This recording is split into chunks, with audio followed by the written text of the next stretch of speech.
At ngayong pong umaga, ang ating pong tatalakayin ay ika-17 kautusan ng Panginoon. Ano ba yung ika-17? Ito po ay ang kautusan na pumasok sa makipot na pintuan. Sabihin nga natin, pumasok sa makipot na pintuan. Okay, tayo po'y manalangin. Panginoon, salamat po muli sa umagang ito na kami po ay patuloy niyong pinapalakas, patuloy niyo kaming ini-inspire, Panginoon, patuloy niyo kaming sinasamahan, patuloy niyo kaming pinagbubuti ang buhay namin. Salamat sa mga biyaya at pagpapala ninyo. At ngayon pong umaga, muli kami po ay dadako, Panginoon, sa pakikinig ng salita ninyo. Dalangin ko po, Panginoon, na patuloy niyo kaming samahan at buksan po ang aming mga isipan, ang aming puso upang matanggap po namin ang portion na inyo pong pinirepare sa bawat isa sa amin ngayong araw na ito. Naniniwala po ako, Panginoon, na bawat linggo meron po kayong sariwang tulang, Panginoon, sariwang pagkain para po sa bawat isa sa amin. At ngayon pong araw, inihanda nyo, ito pong araw na ito na ginawa ninyo, meron po kayong inihandang pagkain para po sa bawat isa sa amin. At ngayon pa lamang, pinapasalamatan na po namin kayo sa mga tatanggapin namin ito at bayaan niyo, Panginoon, na patuloy kami ay makasunod at tanggapin namin ng buong puso ang mga salita ninyo namin pong pag-aaralan sa umagang ito. Salamat po muli, Panginoon. Patuloy kang tumabi sa bawat isa sa mga anak ninyo dito po sa sanctuary at maging sa ground floor. Tabihan niyo po, Panginoon, ang inyong mga anak. Salamat po, Ama. Ito po ang aming dalangin sa inyo sa pangalan ni Jesus. Amen. Praise the Lord. Natutuyan po yung aking lalamunan. Okay? So, atin pong basahin ang ika-17 kautusan ng Panginoon. Matatagpuan po natin sa Mateo 7, 13 at 14. Ang sabi po dito, pumasok kayo sa makipot na pintuan, sapagkat maluwang ang pintuan at malawak ang daan patungo sa kapahamakan. At ito ang dinaraanan ng marami. Ngunit makipot ang pintuan at makitid ang daan papunta sa buhay at kakaunti ang nagdaraan doon. Sa New Living Translation po ay maganda rin salin. Sabi dito, you can enter God's kingdom only through the narrow gate. The highway to hell is broad, and its gate is wide for the many who choose that way. But the gateway to life is very narrow, and the road is difficult. Sabihin nga natin, difficult. And only a few ever find it. Sa araw pong ito, totoo po ang sinasabi ng salita ng Diyos na ang daan sa patungo sa langit ay makitid at maliit. Sa ating attendance ngayon, makita natin kung sino yung dumadaan sa makitid at maluwag na daan. Pag masarap ang damdamin natin pakiramdam at tayo ay komportable, hindi ho ba yun ang gusto ng katawan natin, doon tayo nagduduel. Pero pagka mahirap na meron ka ng presyo na babayaran, sabihin natin na pupunta ka, hindi ka makakasakay ng van, umuulan, at ang daming mga dahilan, hindi ko ba parang nag-aatubili tayong tumakbo at lumakad. Ay, wala na pala dito niya. Wala na dito niya. Sabi mo sa katabi mo, wala niyan dito. Wala na dito niyan. Amen. Hallelujah. Palakpakan nga natin ang Panginoon.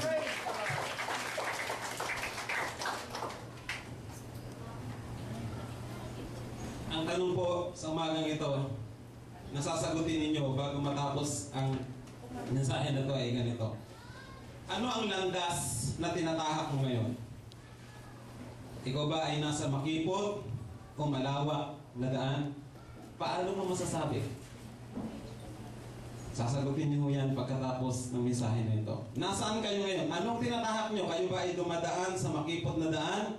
O kayo ay dumadaan sa malawak na daan? Bakit ba marami ang dumadaan at gustong daanan ng malawak na daan? Ha? siyempre, unang-una na makikita natin ay meron pong hindi naniniwala sa magiging resulta nito. Yun po ang unang dahilan. Kasi maraming tao hindi naniniwala sa magiging resulta ng sinasabi ng salita ng Diyos. Ito po bang sinabing ito ng Panginoon ay utos o hindi? Pag sinabing utos, mahalaga ba ito o hindi? Pag sinabing utos, gagawin ba natin, pinapagawa ba ito o hindi? Ito po ba ay immediately or hindi? Urgent, di ba? Pag sinabing utos ng Panginoon, ito po ay dapat gawin. Kasi nga, iniutos nga eh.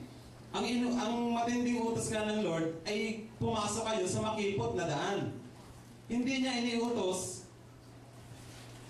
na pumasok ka sa malawak na daan. Tama ba?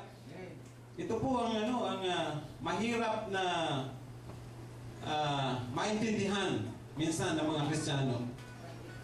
Kala natin ang buhay natin ay easy, madali lang ang Christianity. Hindi po, kasi dito pa lang sa daan mahirap pong pumasok pag makipot ang daan. Pag maliit ang daan, napapasukan mo, mahirap pong dumaan. So bakit po maraming dumadaan sa malawak na daan? Kasi nga po, ang una pong dahilan ay hindi po sila naniniwala sa magiging resulta nito. At alam niyo po ba, sabi ng Bible, may mga daan na di na matuwid sa harap ng tao, sa paningin ng tao, pero ang dulo nito ay kapahamakan. Sabi ng Proverbs 14, verse 12, maaring maluwang ang daan, masarap dumaan, pero mag-ingat ka kapatid, baka yung tinatahak mo ay kapahamakan. Kasi nakita natin pinag-compare ng Panginoon ang makitid at ang malawak na daan. So ingat po tayo, baka ang dinadaanan natin ay nasa maluwag na daan tayo. Pangalawa, bakit po maraming pumipili sa malawak na daan? Dahil po nagugumon sa makamundong kasiyahan. Marami pong tao ay gumon, lango sa makamundong kasiyahan. Kung iisa-isahin po natin ang mga makamundong kasiyahan, ay napakarami po, hindi natin mabibilang.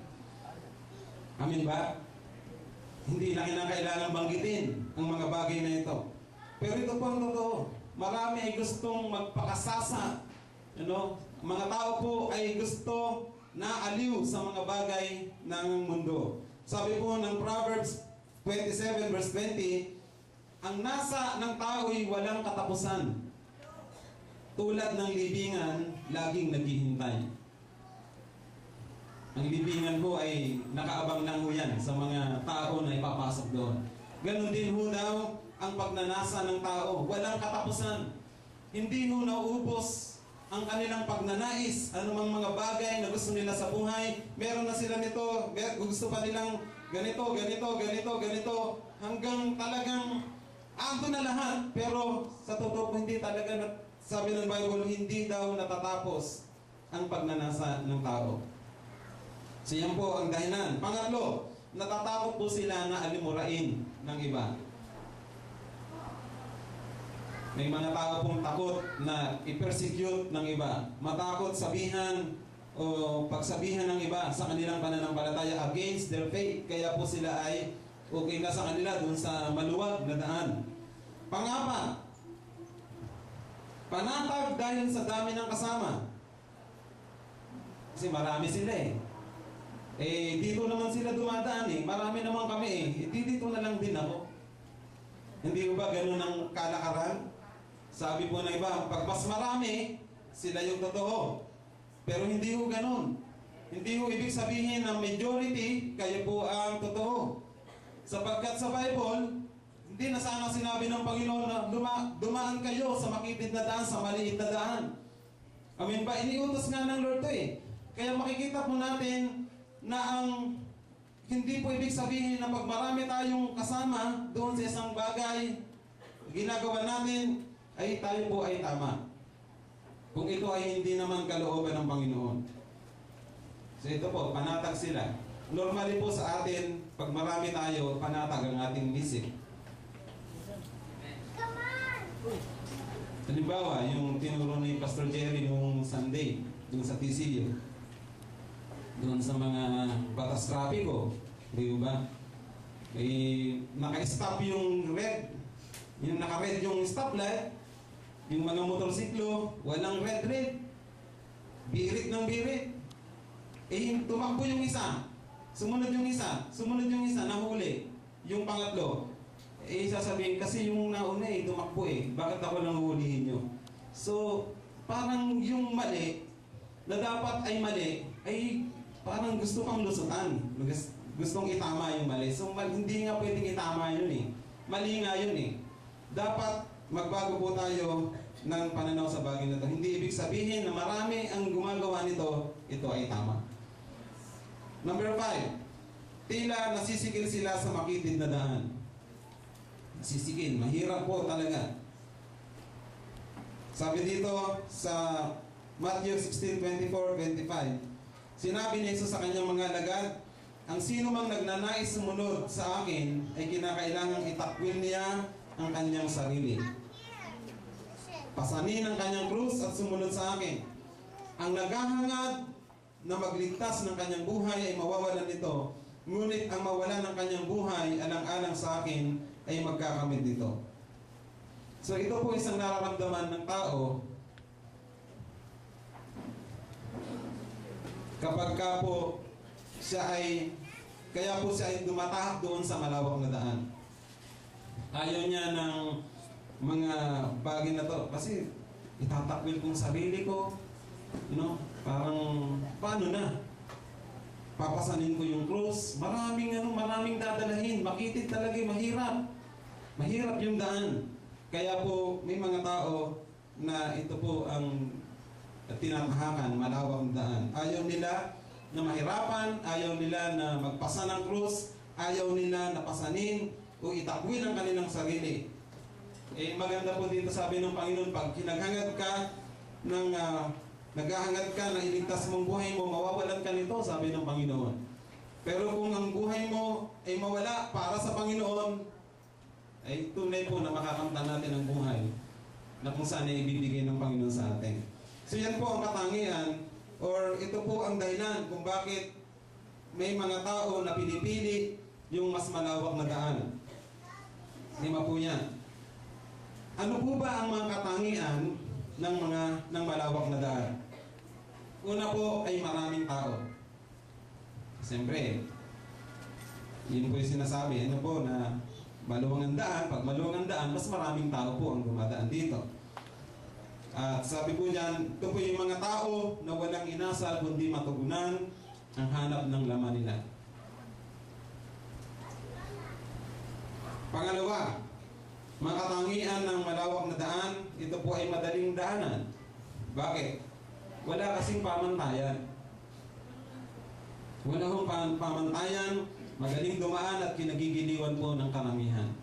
Pag sinabi pong walang pamantayan, gawin mo kung anong gusto mo. Wala kasing standard Kaya po gusto ng mga tao na dito, kasi walang standard dito magagawa po, liberated, lahat pwede. Kaya po, marami po ay dumadaan dito. Wala kasing pamantayan. Madaling daanan ang malawak na daan. Tama po ba? At ito nga ay kinagigiliwan ng karamihan. Pangatlo, oportunidad po sa mga material na bagay. Maraming oportunidad sa mga bagay na material. Halimbawa po, di ba, yung mga pulis. Hindi naman po lahat ng pulis, di ba? Marami silang oportunidad na pwedeng gawin para magkamal ng salapi. Gagamitin nila yung authority nila So, pag wala ho ang Panginoon sa puso nila, gagawin nila ito. At dadaan sila sa malawak na daan. Okay lang yun kasi wala namang problema, wala silang standard Maraming oportunidad para yumaman pag ikaw ay nasa maluwag na daan. Walang magbabawal sa'yo, walang magchicheck sa'yo.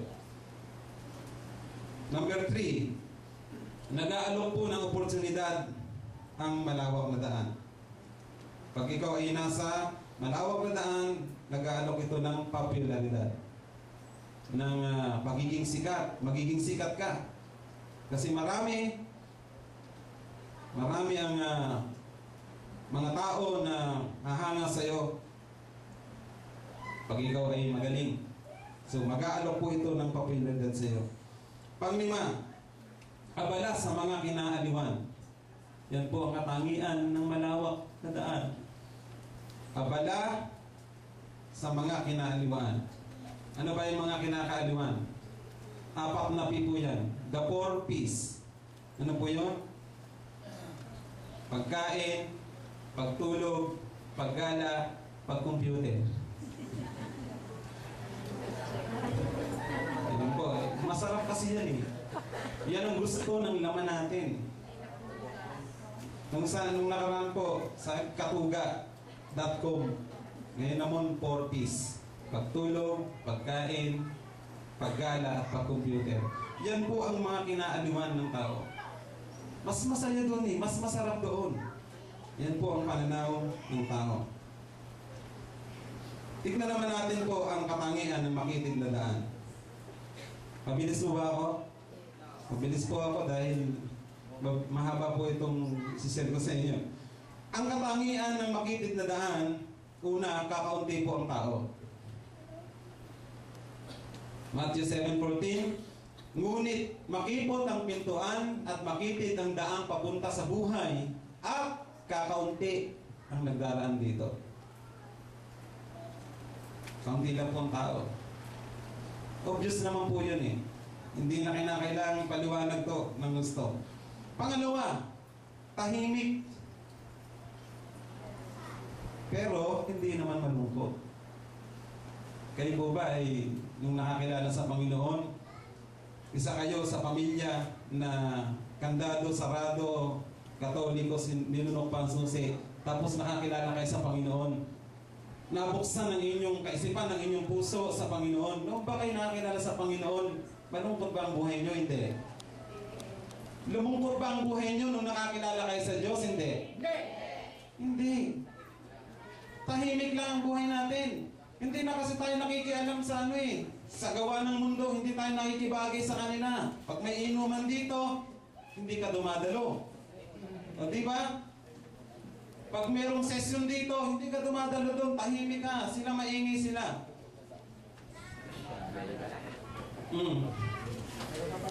Tahimik. Pero hindi malungkot pag ikaw ay nakakilala sa Panginoon. Sa totoo lang, ito ho ang pinakamasayang buhay na pwedeng maranasan ng isang tao pag siya ay nakakilala sa Panginoon.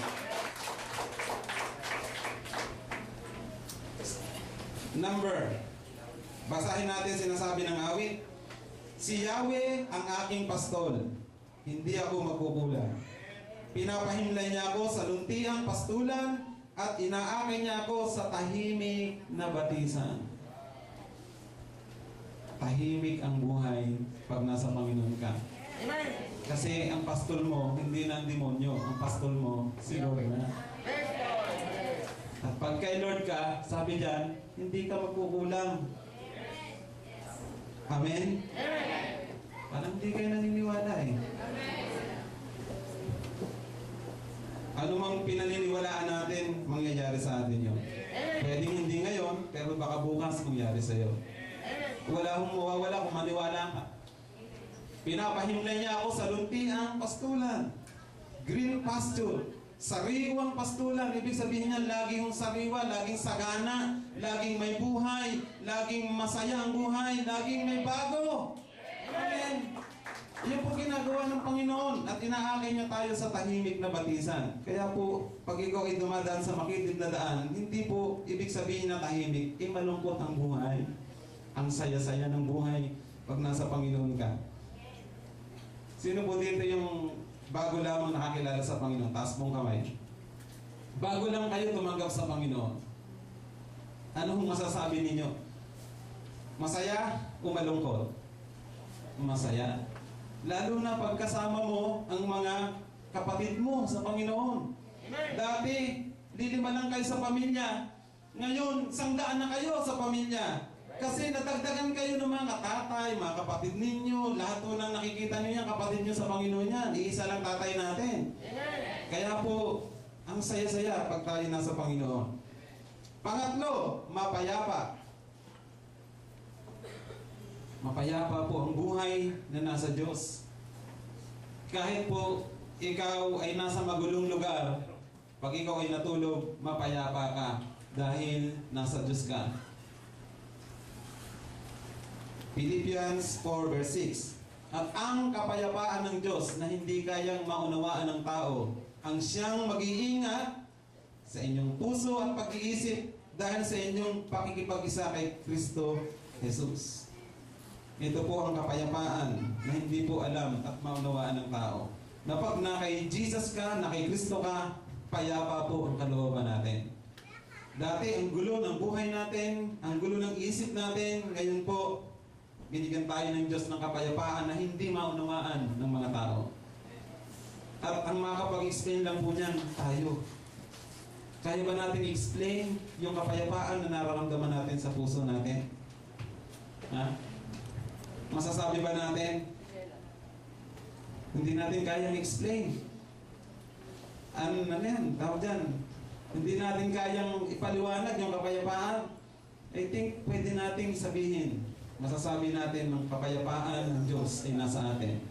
Kung tayo po ay nasa gitna ng problema, masasabi natin na tayo po ay mayroong kapayapaan sa loob. Kasi ang kapayapaan ng Diyos ay nasa atin. Pang-apat, naandoon ang presensya ng Diyos. Yan po ang katangian ng makitid na daan. Na andyan ang presensya ng Diyos.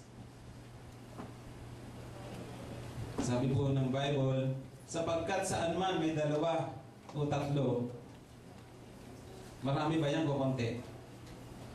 Ha? Kukunti lang yan. Dalawa, tatlo lang yan eh. Dalawa, higit lang sa isa yan. Kukunti lang yan. Hindi ko madami yan.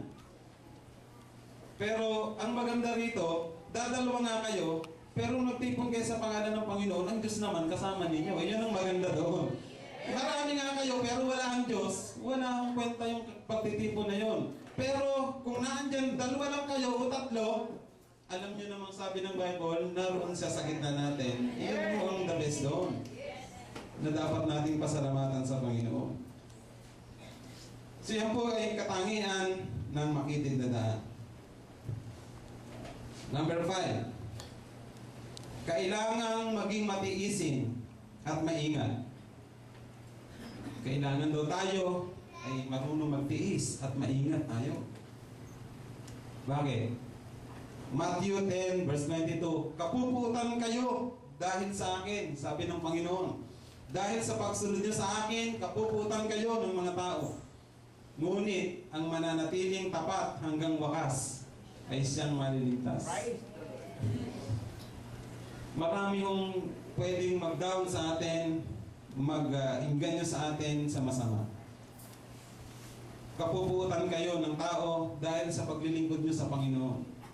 Maaring ngayon wala pa, pero sa mga panahon, may malaman kayo ng mga kamag-anak ninyo na kayo ay nakakilala na sa Panginoon. May mga taong mag-aaral sa inyo, hindi napapansin sa inyo. Iba na kasi kayo. Hindi na kayo kasama namin ngayon. Kaya iba na rin ang turing sa inyo. Sinabi naman ng Panginoon to sa atin, malinaw naman, kapuputan kayo. Eh di tanggapin natin, Lord, sinabi mo naman kapuputan kami. Wala kaming magagawa kasi sinabi mo eh, kapuputan kami dahil sa pagsunod namin sa iyo. Kaya ang kailangan ay matiisin tayo at maingat. Yan po ang katangian ng makitid na daan.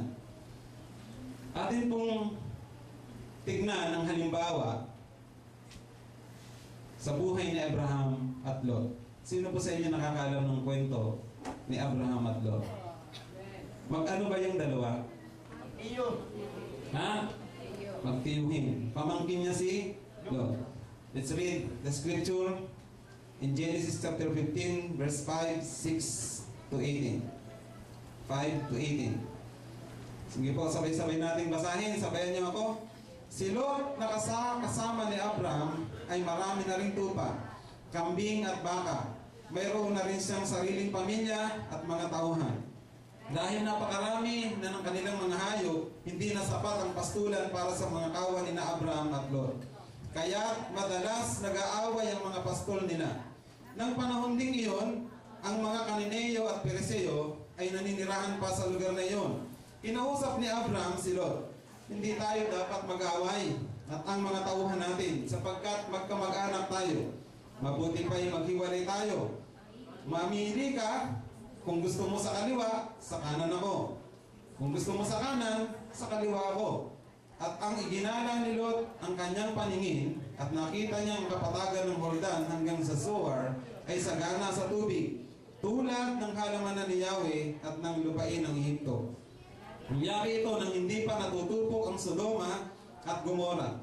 Kaya pinili niya ang dakong silangan sa kapatagan ng Jordan at naghiwalay nga sila ni Abraham. Nanatili si Abraham sa Canaan, samantala si Lot ay nanirahan naman sa mga lungsod sa kapatagan na malapit sa Sodoma. Napakasama ng mga tao sa lungsod ng Sodoma. Manmumuhay sila ng laban kay Yahweh. Pagkaalis ni Lot, sinabi ni Yahweh kay Abraham, tumanaw ka sa palibot mo. Ang buong lupaing matatanaw mo ay ibibigay ko sa iyo. At sa magiging lahi mo, magpakailanman. Ang iyong mga salin lahi ay gagawin kong sindami ng alikabok sa lupa na di kayang bilangin ni numan. Niliputin mo na ang lupain. Ang lahat ng iyan ay ibibigay ko sa iyo. Lumipat si Abraham sa Hebron at doon tumira sa tabi ng malalaking puno sa Mamre. Nagtayo siya roon ng altar para kay Yahweh. Ito po ay halimbawa ng paglakad sa isang malawak o makitid na daan. Pag-aralan po natin ang istoryang ito. Napakahalaga po sa atin bilang mga tao yung pong choices natin ginagawa araw-araw. Sapagkat kung ano po yung pinipili natin gawin, ito po ay makaka-apekto sa future natin. Yung ginagawa natin ngayon ay makaka-apekto ito sa ating future at sa ating destiny.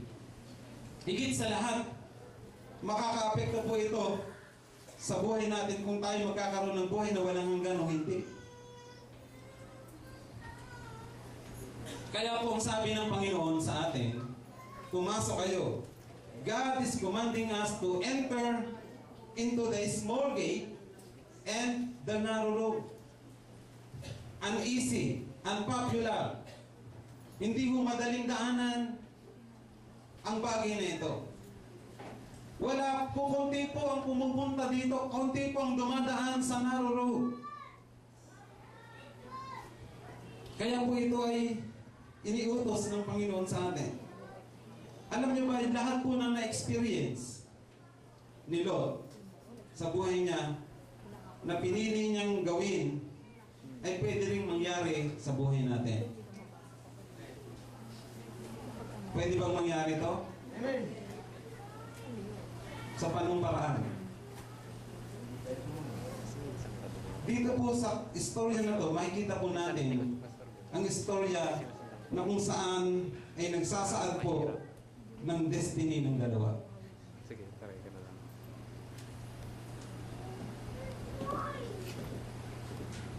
Kung atin pong pipiliin yung masarap, madali, at sa tingin natin ay maganda, o pwede pong ito ay Broadway at ito po ay napakadaling daanan, at pwedeng sa dulo nito ay kapahamakan.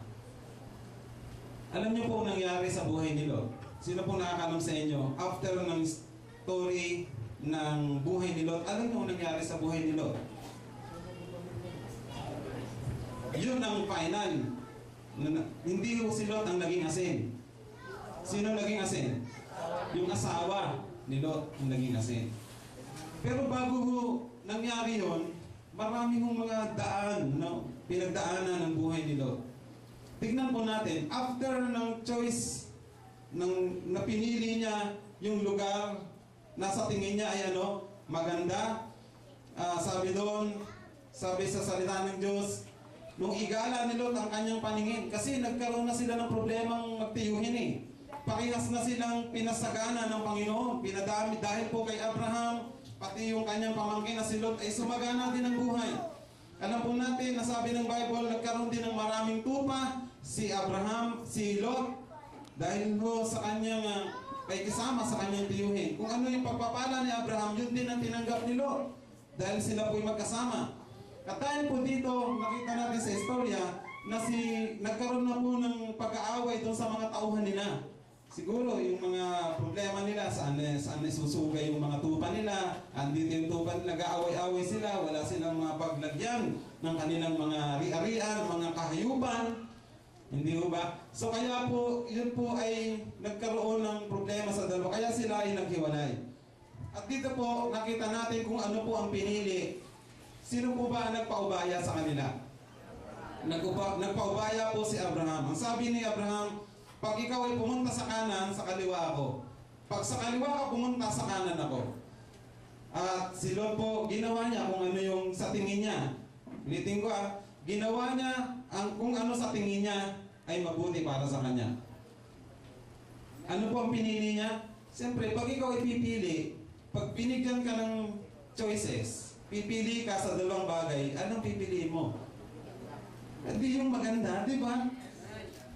Pag pinigyan ka ng isang babae, ikaw ay binata na medyo hindi naman at isang maganda, di pipiliin mo yung maganda.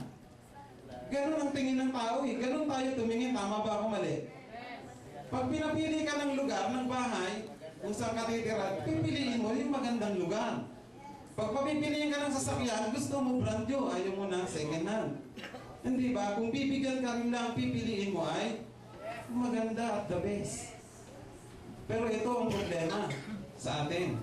Hindi ibig sabihin na tingin natin ay the best, sa Panginoon, the best ang tingin niya.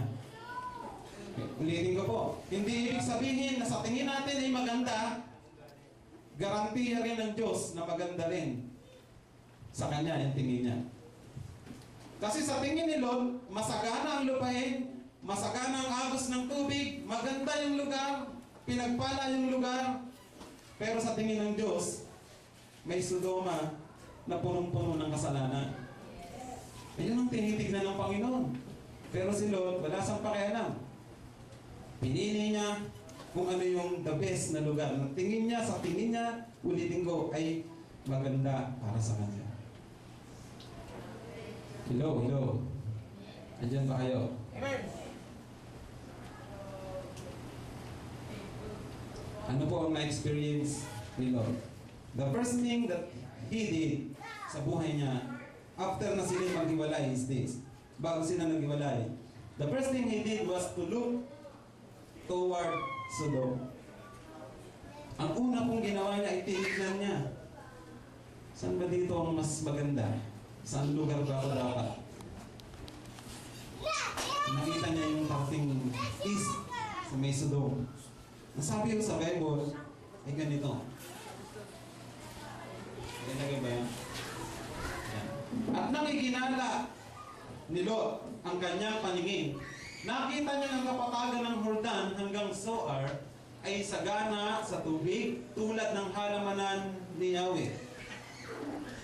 At nang lupain ng Ehipto, sagana na. Nangyari ito noong hindi pa natutupok ang Sodom at Gomorrah. Iginala ho. He looked toward Sodom.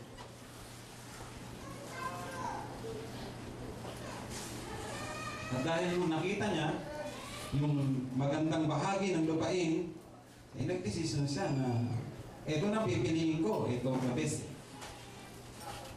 Pangalawang bagay na nangyari po sa buhay ni Lot ay ito. The second was that he leaned towards Sodom. So after na makita niya, decision siya po ay magkasano ay humilig. He leaned towards Sodom. Ang sabi po ng Bible, binihag din nila sa Genesis 14:12.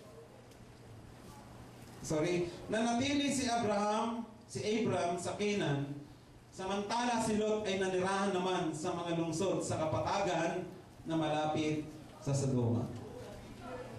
Sa madaling salita, after po na siya magdesisyon na maghiwalay, si Lot po ay pinapili ni Abraham kung saan siya pupunta, at ang ginawa po ni Lot ay doon po nanirahan sa malapit sa Sodom at Gomorrah.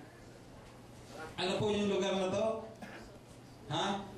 Ang Sodom at Gomora, sabi po dito sa ating binasang text, ay ang mga tao po rito ay namumuhay laban kay Yahweh. Punong-puno ho ng kasalanan ang lugar ng Sodom at Gomora. Pero wala hong kamalay-malay si Lot. Siya ho ay nakahilig na. Mihilig na siya Spotlight. doon sa Sodom, kung saan ay punong-puno ng kasalanan. Hindi niyo pwede rin po magyari sa buhay ng isang Kristiyano ang bagay na to. Since nga po maluwang ang daan patungo sa kapahamakan, pwede hong mangyari to. Kasi pwedeng sa tingin natin maganda, pero hindi naman sa tingin ng Diyos hindi mo maganda.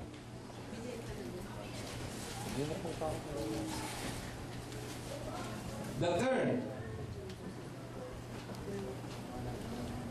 after na makita niya, nagdesisyon siya na tumira malapit sa Sodom at Gomora. Ang pangatlo, sabi dito, the third was that he lived in Sodom. Kanina nakahilig lang, malapit lang. Ngayon, talagang totally tumira na siya. Genesis 14:12, sabi mo dito, binihag din nila ang pamangkin ni Abram na si Lot na nakatira sa Sodoma at kinuha ang lahat ng ari-arian. Saan daw nakatira si Lot?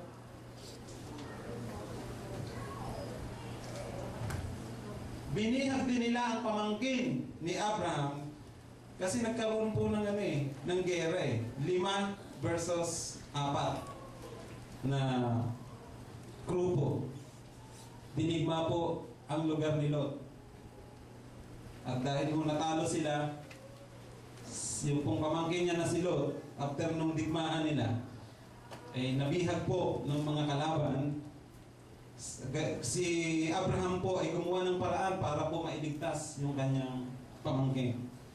Babasahin po ninyo yung Genesis 14, 15, 16, 17 hanggang 19. Mababasa niyo po yung istorya ni Lot at ni Abraham.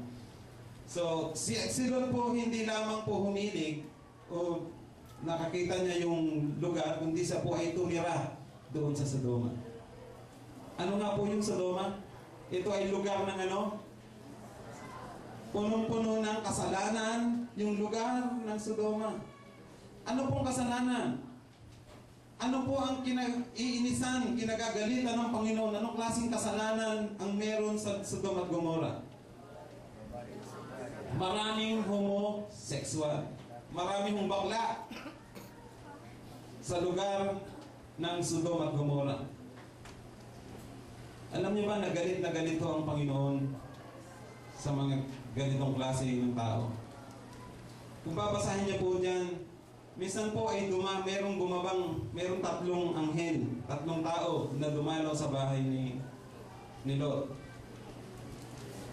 o bahay ni Abraham. Kung mababasa niyo po yung story, yung pong mga taong ito, dahil po sa kasamaan ng Sodom at Gomora, yung mga tao, yung mga bading, yung mga homosexual, yung nakita niyo may mga lalaking pumasok sa bahay ni Abraham. Ni Lot, sorry. Nilusob nila yung bahay ni Lot. Thank you, si Lot.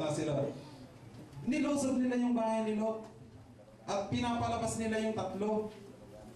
Yung mga lalaking pumasok. Dahil gusto nilang makipag-sex doon sa mga lalaking ito. Ganun po katindi.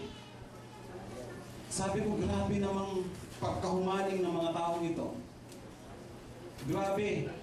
Kaya po, ang ginawa ng anghel, binila si Lot at nasara yung kaya hindi ko nakapasok. Ang sabi ko ni Lot, bibigay ko na lang yung 2 kong anak na babae para sa inyo. Sabi niya, hindi. Ayaw namin ng babae. Papasukin mo kami. Ganun mo katindi ang...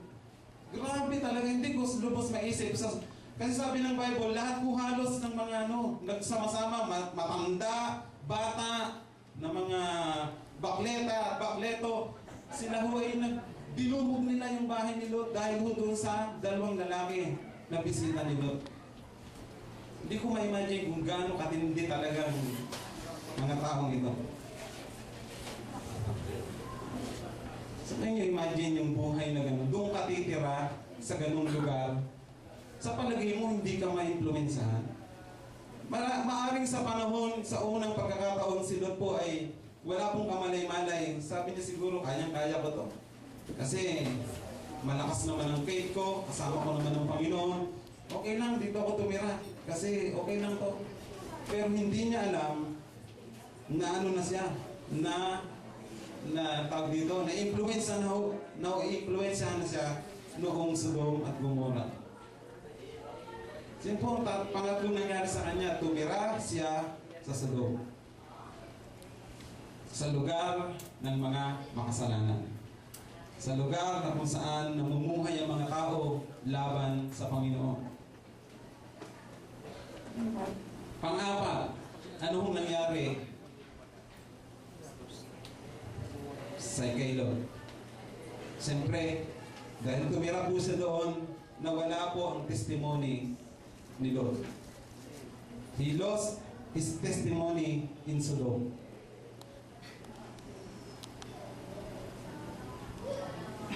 Sabi po ng Genesis 19:14, kaya pinuntahan ni Lot ang mga napangasawa ng kanyang mga anak na babae at sinabi sa kanila, umalis na kayo agad sapagkat wawasakin ni Yahweh ang lungsod na ito.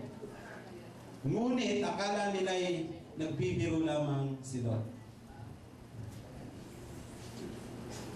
Noong pong utusan, actually yung pong dalawang pumunta sa bahay ni Lot, ito po ay inutusan. Ito rin po yung tao na inutusan ng Panginoon para sabihin, sa Bible po, anghel yun eh. Hindi po tao, hindi mga anghel. No? Inutusan ito ng Panginoon para ito rin ang magsabi kay Abraham na gugunawin niya ang Sodom at Gomorrah. At maging si Lot, nung sinasabihan, nagugunawin ang Sodom at Gomorrah, nung sabihin niya ho doon sa kanyang mga manugang, asawa ng kanyang mga anak, hindi ho siya pinaniwalaan.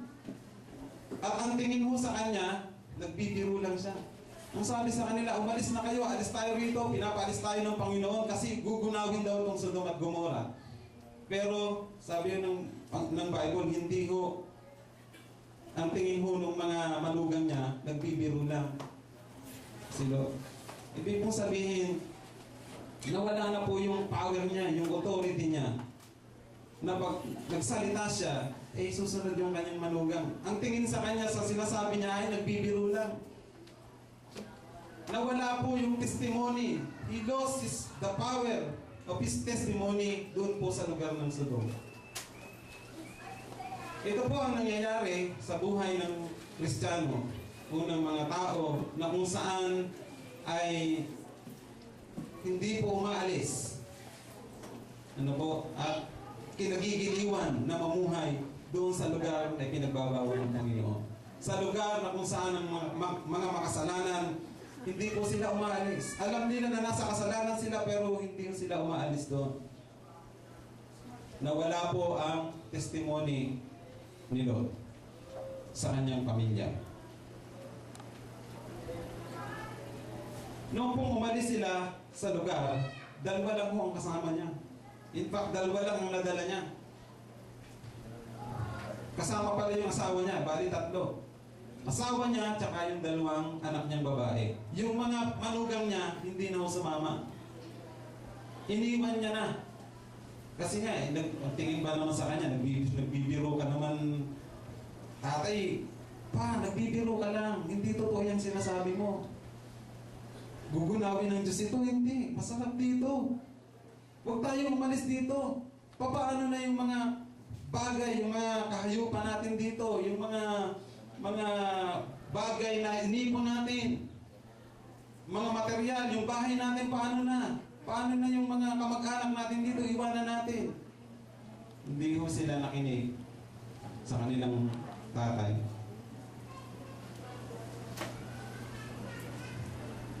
Bakit? Because Lot lost his testimony. Nawala na po siya ng testimonya ng magandang patutuo sa kanyang pamilya. Nangyayari din po ba yan sa buhay natin? Minsan, ito po ang matinding bagay na pwedeng mangyari. Pag nawalan po tayo ng testimonya sa ating pamilya, hindi na rin po tayo papakinggan ng sino man sa pamilya natin. Because of one thing na ginawa mo, na hindi natuwa sa iyong tao, you can lose your testimony.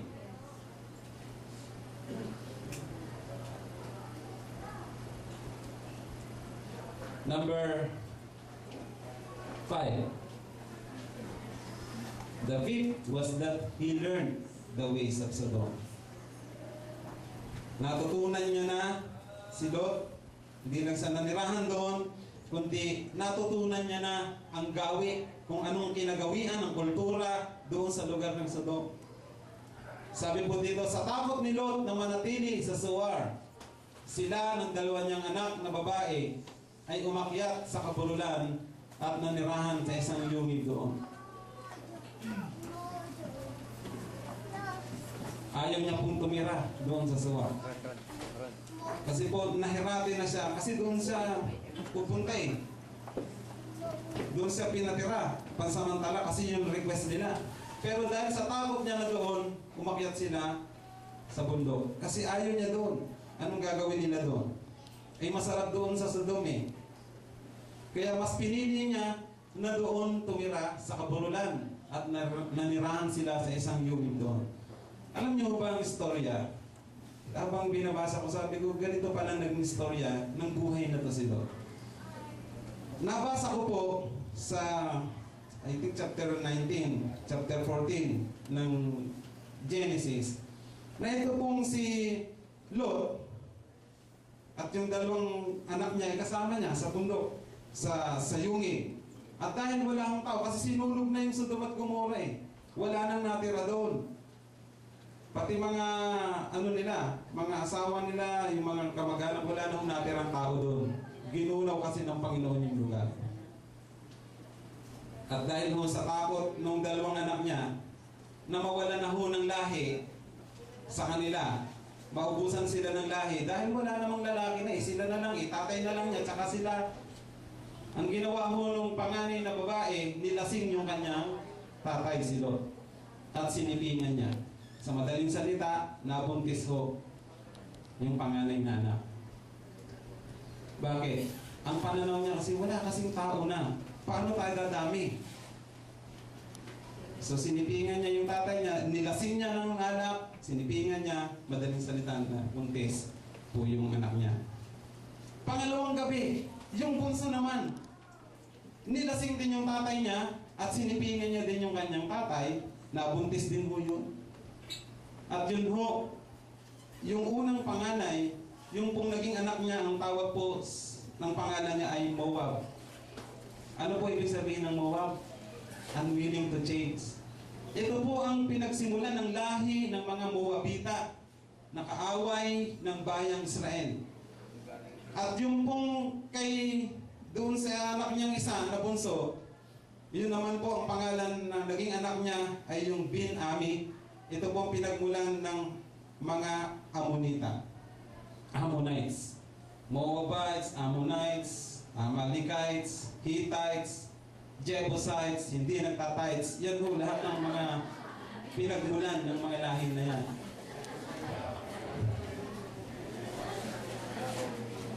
Kaya po, magtataka kayo, may mga kaaway hong Israel because of these people. Saan mo nangyari yun? Because of the sin ni Lot, nadamay ho pati anak niya. At ito ang pinagmulan ng mga lahi na kalaban ng bayan ng Diyos. Hindi ho magandang istorya. Maganda ba istorya? Maganda. Makakalungkot. In fact, parang kung iisipin mo nga, bakit pa nasulat sa Bible 3? Hindi ba? Bakit pa nasulat? Sabi ko, ganito pa lang nangyari dito. Nagulat ako eh. Pwede pala na mangyari. Bakit? Kasi si Lot, maganda kasi sa paningin niya yung lugar. Pinili niya yung the best na lugar. Nakala niya, yun ang paraan ng Diyos.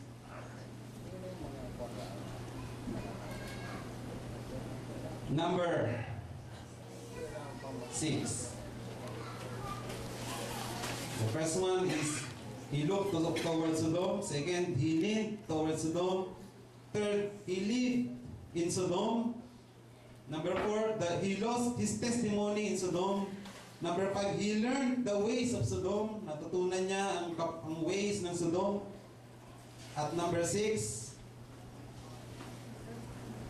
he left behind him the fruit of his backsliding.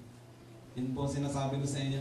Iniwan niya yung bunga ng kanyang pagbabackslide sa Panginoon. Ano yun? Nagkaanak ng lalaki ng tinatawag niyang Moab. Siya ang pinuno ng Moabita. Sabi po dyan, ano mo yung ano? Nagkaanak ng lalaki, ang panganay at tinawag niyang Moab. Anak niya yun, ha? Siya ang ninuno ng mga Moabita ngayon. Lalaki rin ang naging anak ng bunso at tinawag naman niya itong Bin-Amin. Siya naman ang ninuno ng mga Amonita. Ito pong dalawang lalaki na to are the progenitors of the enemies of God's people. Sila po ang pinagsimulan ng mga kaaway ng mga anak ng Diyos.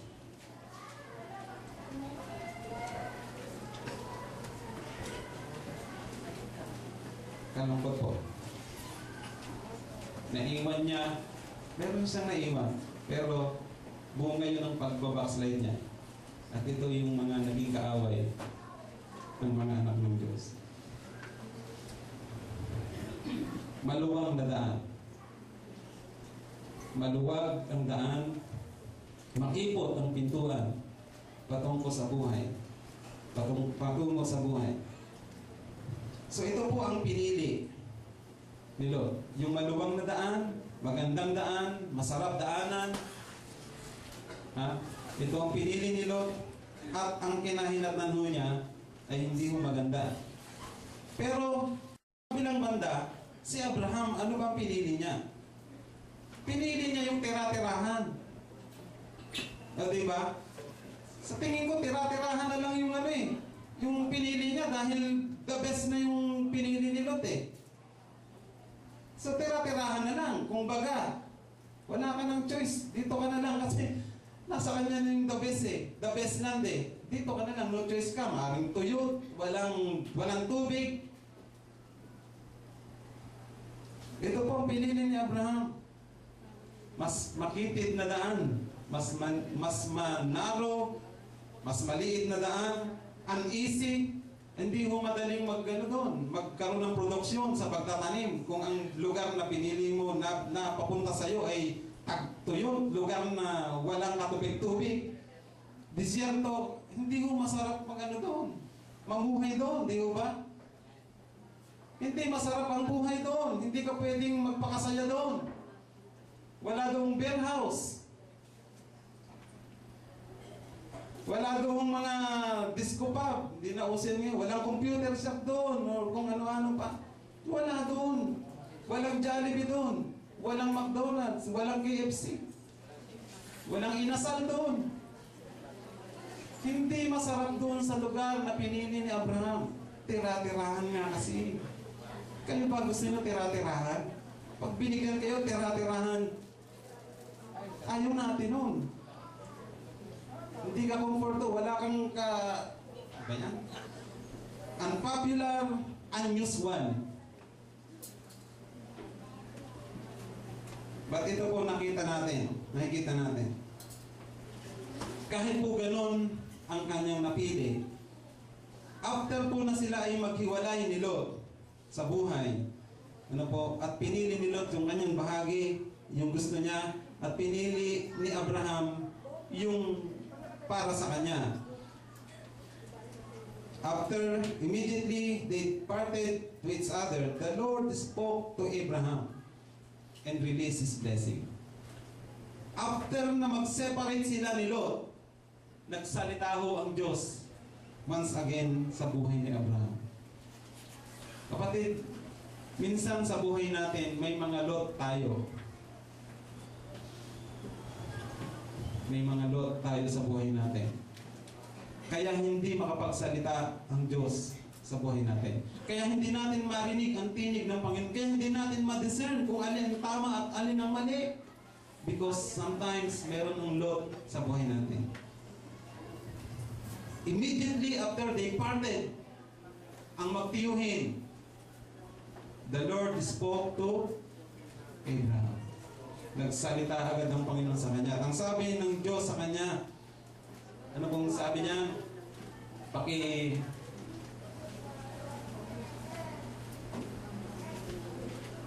Sana yung ano natin? Tulog.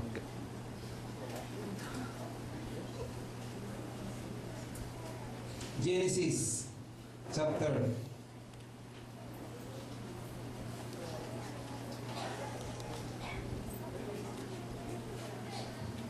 'Tan. ano ang sinabi ng Abraham sa kanya? Ano ang Panginoon sa kanya? Genesis chapter 13, wala pa dyan, wala. Okay.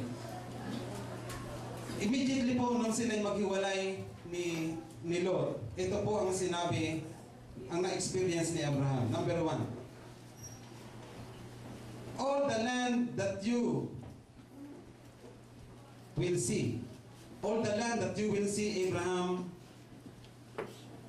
I will give to you and your offspring forever. After po sila na mag-separate, nangako po ang Panginoon, nagsalita kay Abraham, sabi niya, lahat ng kalupaan na nakikita mo, ngayon, ibibigay ko sa iyo at sa iyong mga magiging apo, magiging anak at magiging mga apo. Yun po ang naranasan ni Abraham. Nung siya po ay pumunta doon sa lugar na pinagtirahan o tira-tirahan ni Lot, ito po ang pinangako ng Panginoon sa kanya. Tignan mo sa silangan, hilaga, kanluran, gaano kalayo ang naabot ng iyong tanaw, ibibigay ko sa iyo yan. Hindi lamang sa iyo, kundi sa iyong mga magiging anak at magiging apo. Sa iyong lahi, ibibigay ko sa iyo yan. Lahat ng yan ay para sa inyo. Yun mo ang naranasan ni Abraham. Hindi mo ba ang ganda ng istorya naman ng buhay ni Abraham? Kahit po tira-tirahan yun, pero ang Diyos po ay kayang pagpalain si Abraham. Hindi ho napigilan ang pagpapala sa buhay ni Abraham sa pamamagitan lamang ng sitwasyon at natural sa paningin ng tao. Hindi ho napigilan ang pagpapala ng Diyos kay Abraham. God said to Abraham, all the land that you will see, I will give to you and to your offspring. Number 2, I will make your offspring like the dust of the earth, so that if anyone could count the dust, then your offspring can be counted. Gagawin ko, pararamihin ko ang iyong lahi. Lahi ng mabubuti. Lahi ni Abraham. Pararamihin ko ang iyong lahi kagaya ng buhangin, the dust of the earth. So that if anyone could count the dust, then your offspring can be counted. Kung gaano kadami yung mga buhangin sa karagatan, sa lupa, ganito ko pararamihin ang iyong lahi. So ito po ang pinangako na receive ni Abraham, na pangako ng Diyos sa kanya, after po sila ay maghiwalay ni Lot ng kanyang pamangkin.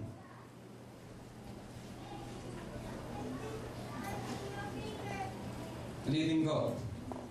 Sa bahagi po ba ni Abraham, madali po ba ang kanyang ginawa? Pero mapagbigay kasi si Abraham eh. Hindi ko madali ang ginawa ni Abraham. Na siya ang nagparaya. Pinaraya niya sa kanyang pamangkin. Yung mas maganda, mas pinapili niya, mas una niyang pinapili ang kanyang pamangkin bago po sa pimili. Hindi po madali sa kanya. Tayo po ba sa ating buhay? Gusto ko po kayong tanungin ngayon. Ibabalik ko ulit ang tanong sa inyo. Ano pong landas ng buhay ang tinatahak niyo ngayon? Makipot ba o maluwag ang dinadaanan niyo ngayon?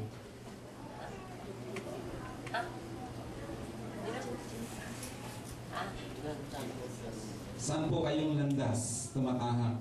Sa maluwag o sa makipot na daan? Search in Google. Masasagot niyo po yan. Kaya niyo pong masagot yan kung masasagot ninyo ang tatlong katanungan ko sa umagang ito. Saang lugar kayo tumatahak? Sa makipot o sa maluwag na daan? Sagutin niyo ang tatlong tanong na itatanong ko sa inyo. At kung masasagot niyo po ito, tiyak alam niyo po kung nasaan po kayong daan. Kung kayo po ay nasa makipot o nasa maluwag na daan. Ang hinihingi po ang layunin po o vision ng ating Pangulo ay tuwid na landas, tuwid na daan. Pero may tuwid na daan na malawak at may tuwid na daan na makitid. Pwede ba yon? May tuwid na daan, pero malawak siya, pero may tuwid din na daan na makitid. So, medyo ano pa rin yan, general pa rin yan. Sagutin niyo po ang tanong na to. Saan ka ba tumatahak ngayon? Makipot o malawak? Sagutin. Pag nasagot niyo po ang tatlong tanong na to, unang tanong ay ito. Ang iyo bang pagsasabi ng pananampalataya mo kay Kristo has cost you anything? Sino po sa inyong pinangangalandakan ninyo na kayo ay anak ng Diyos? Kayo ay nanampalataya sa Panginoon? Taas mo ang kamay. Anak kayo ng Diyos, nanampalataya kayo sa Panginoon. Yung bang pananampalataya nyo na yan? O pagsasabi na si Kristo ang inyong Diyos has cost anything from you? Meron ba kayong binayaran? Meron ba kayong ginagawa sa sarili ninyo na talagang masasabi ninyo, Lord, talagang sa iyo ako? Pangalawa, ang desisyon mo ba para kay Kristo ay nagbago ng buhay mo? Amen. Nung ikaw ba'y nagdesisyon na sumunod kay Kristo, nagbago ba ang buhay mo? Hindi.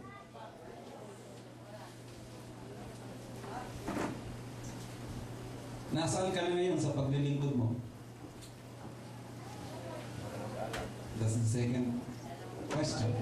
Kung nagbago ka dahil sa desisyon mo na sumunod kay Kristo, na bagong buhay mo, nasaan ka na ngayon sa paglilingkod mo sa Panginoon? Ikaw ba ay nasa ilalim? Ikaw ba nasa gitna? Nasa ibabaw ka? O nasa alanganin ka?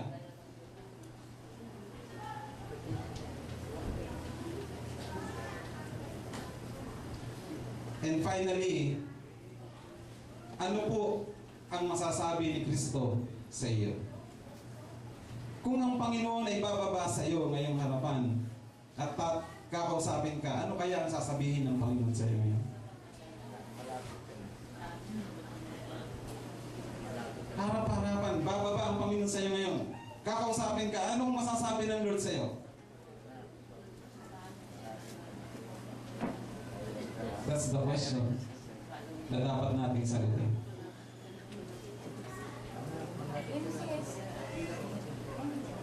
Sabi po ng Panginoon, the test is not saying the word, Lord, Lord, Panginoon, Panginoon. Hindi ba nangaral kami sa iyo, nagpalayas kami ng demonyo sa iyong pangalan, nagpagaling kami ng may sakit? Pero sabi ng Panginoon sa kanya, hindi ko kayo nakikilala. Lumayo kayo sa akin. Hindi ko kayo nakikilala. Bakit ano ba ang gusto ng Panginoon? Ang gusto ho ng Panginoon ay hindi yung mga bagay. Ang gusto ho ng Panginoon ay ang ating pagsunod sa kanyang kalooban. Tinatawag ninyo akong Panginoon, Panginoon. Grabe, umiiyak pa nga kayo. Ang sarap pa nga ng pagsamba ninyo eh. Grabe ang worship ninyo eh. Sumisigaw ka pa eh. Tumitili ka pa. Tinatawag niyo ko yung mga awit ninyo. Pero ang tanong ng Panginoon, sinusunod niyo ba ang kalooban ko? Ginagawa niyo ba ang sinasabi ko sa inyo? Sabi ng Panginoon. Hindi lahat ng tumatawag sa akin, sabi ng Panginoon ay papasok sa kaharian ng langit. Kundi, sino lang? Yung mga taong gumagawa ng kalooban ng Panginoon. Ito po ang mga tao na dumadaan sa makitid na daan. Ito po ang mga tao na kung saan dumadaan sa daan na kung saan ay kalooban ng Panginoon. Mga tao na kung saan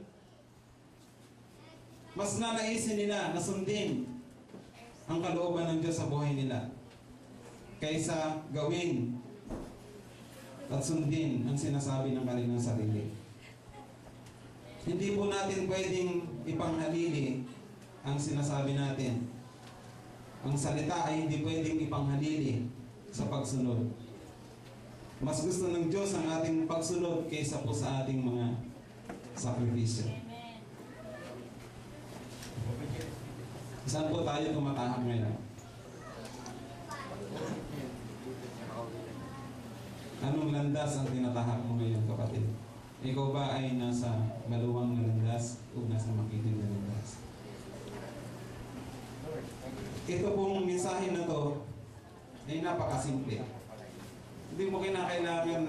Hindi kinakailangan ng maraming paliwanag, I believe. But the word itself, the command itself, is a challenge sa bawat isa sa atin. Ang sabi ng Panginoon, pumasok kayo sa makipot na daan. Ipinag-utos ho ng Panginoon sa atin na ang pasukan natin ay makipot na daan. Huwag ho nating sabihin na after na maging Kristiyano tayo, masarap na ang buhay. May mga Kristiyano po na nakala nila after na makilala nila ang Panginoon, ay okay na rin, pwede pa rin silang, andun pa rin sila sa asosasyon ng mga magiinom, magbibingo, na tumataya sa loto at kung ano-ano pa. Akala nila okay pa yun. After na makakilala sa Panginoon, kapatid, nasa maluwag na daan ka. Akala nila ganun lang ang buhay pagkatapos makilala sa Panginoon. It is not easy. It takes sacrifice. Meron pong cost ang pagsunod natin sa ating Panginoon. Huwag po natin kakalimutan. Kaya nga po, binigyan ng Panginoon, kinumand niya sa atin, pumasok kayo sa makitid, sa maliit na daan. Sapagkat malawak ang daan patungo sa impyerno, sa kapahamakan. Kaya marami hong napapahamak. Ngunit iilan lang, kukunti lang po ang pumapasok sa makitid na daan. At kasama ka doon, kapatid, na pumapasok sa makitid na daan. Amen. Okay, so Lord, tayo pong lahat ay tumayo. Tayo pong manalangin. Hallelujah.